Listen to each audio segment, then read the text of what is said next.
I should have never taken that job. When I answered the email from Black Hollow Forestry, I figured it was just another remote surveying gig.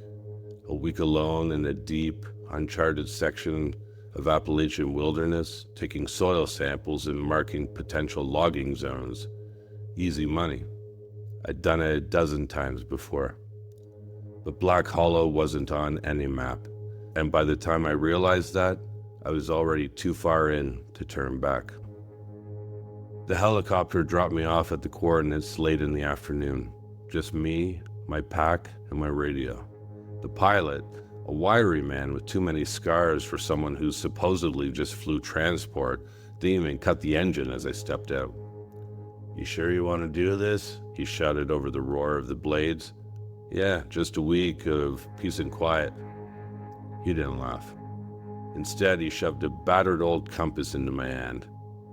"Your GPS won't work past sundown," he said. "Use this to get out. And if you hear anything at night, don't answer it." Before I could ask what the hell he meant, he was gone. The first day was uneventful. The trees here were old, wrongly old.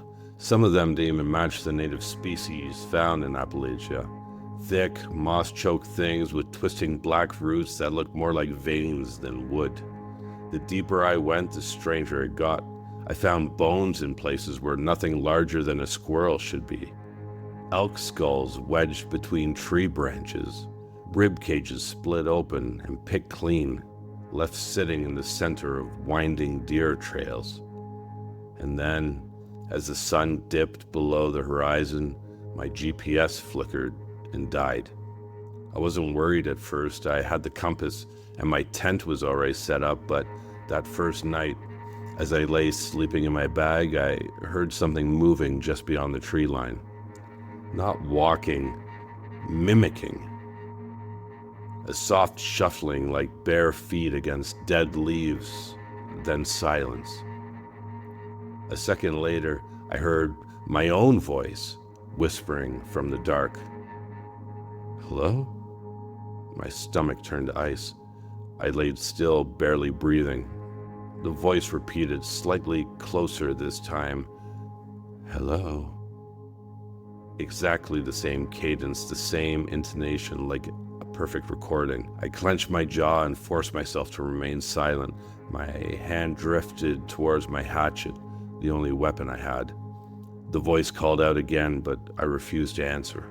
After what felt like hours, the footsteps retreated. The forest went back to its natural stillness. I didn't sleep. The next few days blurred together in a haze of exhaustion. The deeper I went, the worse the feeling of being watched became. At one point, I found my own boot prints in the mud, miles from where I had been. On the fifth night, the whispers started again. But this time, it wasn't just my voice. It was my mother's, my father's. Voices of people I knew, people who had no reason to be in the middle of nowhere, calling to me in the dead of night. "Help me. It hurts. Please just come see."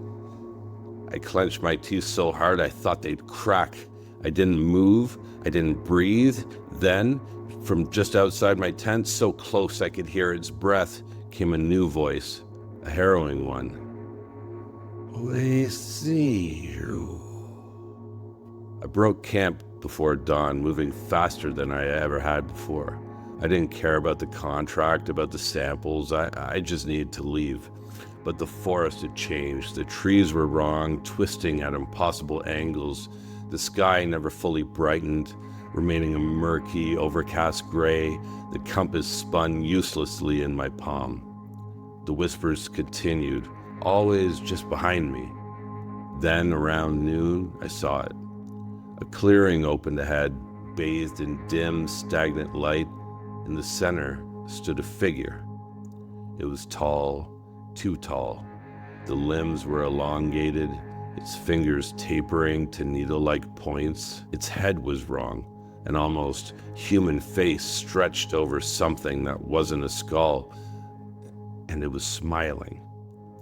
Not with its mouth, Its entire face was smiling, skin shifting in ways that made my stomach churn. And then it spoke, not aloud, inside my head. "You are leaving." It wasn't a question, it was a command.